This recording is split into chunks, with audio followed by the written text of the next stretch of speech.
So here we are out here in the speed shop, and speed shop's still under construction, of course.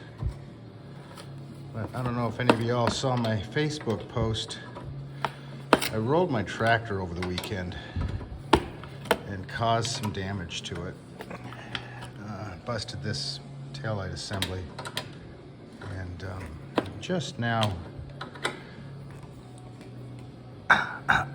finishing up tightening the ROPS back in. This bolt here was blocking where the wire was, so I had to replace this taillight assembly. So yay, taillight assembly is replaced. Super happy. There's the new taillight assembly. I don't even know if it works. Let me test it real quick.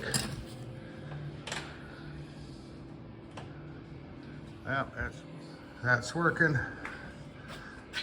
So the new taillight assembly is working. Yay.